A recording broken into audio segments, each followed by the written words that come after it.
चुनाव का सीजन आने से पहले ही जैसे ही समाजवादी पार्टी के नेता एक्टिव हुए, तमाम इलाकों में अलग अलग पार्टियों के विधायक और सांसद दौरा कर रहे हैं, लोगों की समस्या जानने की कोशिश कर रहे हैं। चूंकि 27 में विधानसभा का चुनाव है, उससे पहले सारे विधायक अपने अपने इलाके में जा रहे हैं। इसी कड़ी में समाजवादी पार्टी के एक विधायक कानपुर में अपने ही विधानसभा क्षेत्र में विकास कार्यों का जायजा लेने पहुंचे थे, लेकिन उनको यह अंदाजा नहीं था कि वहां माहौल इतना गर्म हो जाएगा कि वहां मौजूद उनका जो सुरक्षा कर्मी था वो एक युवक पर उसको धक्का देगा, उसको दूर हटाने की कोशिश करेगा और उसके बाद विवाद इतना बढ़ेगा कि बहस लोगों के बीच, जो विधायक थे वहां मौजूद, उनकी वहां मौजूद लोगों से बहस हो जाती है। ये जो आप तस्वीर देख रहे हैं, चश्मा लगाए समाजवादी पार्टी के विधायक मोहम्मद हसन रूमी हैं और इनके सामने कई मुस्लिम युवा मौजूद हैं, मुस्लिम बुजुर्ग मौजूद हैं जो अपने इलाके की समस्या विधायक जी को बता रहे थे।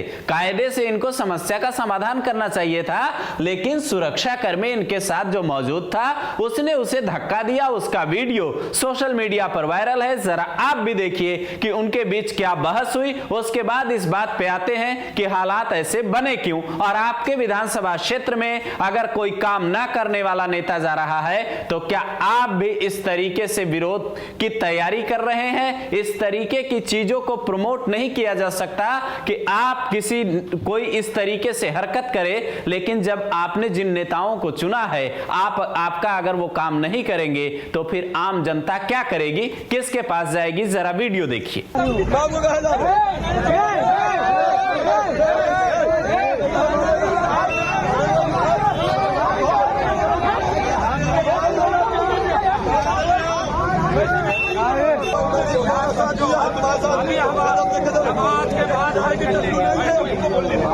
दरअसल पूरी कहानी कानपुर के फैतफुलगंज इलाके की है, जहां समाजवादी पार्टी के विधायक की वहां के लोगों से झड़प हो जाती है, बहस हो जाती है। और जब एक युवक विधायक को अपनी समस्या बताने की कोशिश करता है तो विधायक का सुरक्षा गार्ड उससे हाथापाई करता है, उसको धक्का देता है, वो पीछे की ओर गिरते गिरते बचता है। और उसके बाद वहां के लोग ये बताते हैं कि हमारे इलाके में पानी की समस्या लंबे वक्त से है, 2 साल हो गए, लेकिन आश्वासन के अलावा कुछ मिला नहीं।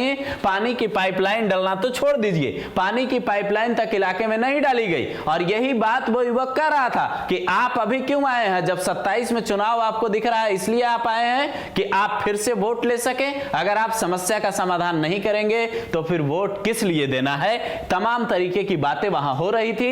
इसे लेकर जब सपा विधायक मोहम्मद हसन रूमी से पूछा गया तो वो ये कह रहे थे कि फैतफुलगंज में मैं गया था विकास कार्यों का निरीक्षण करने, लेकिन वहां पहुंचा तो देखा कि काम तो सुचारू रूप से चल रहे थे, लोग कुछ डिमांड भी कर रहे थे, उनकी बात हमने सुनी, लेकिन एक युवक उत्तेजक होकर हमसे कहता यह है कि काफी समय से काम लंबित है और जब चुनाव के 2 साल बचे हैं तब आप काम करवाने आए हैं। लेकिन विधायक ने वहां अपने जो बचाव है, वहां जो काम नहीं हुआ, उसे लेकर यह दलील दी लोगों को कि छावनी परिसर में बिना एनओसी के काम नहीं होता, भले ही मैं उसको अपनी निधि से करवाऊं, मेरे पास फंड होगा तो भी काम करूंगा, लेकिन उसके लिए एनओसी की जरूरत होगी। अब सवाल है कि इन मामलों को आखिर निपटाएगा कौन? अगर लोगों को पानी भी नहीं मिलेगा, वहां से जो विधायक चुने गए हैं, आपके इलाके के जो जनप्रतिनिधि चुने गए हैं, अगर वो आपकी समस्या नहीं सुनेंगे, इस तरीके से सुरक्षा गार्ड अगर समस्या बताने पे धक्का देने लगेंगे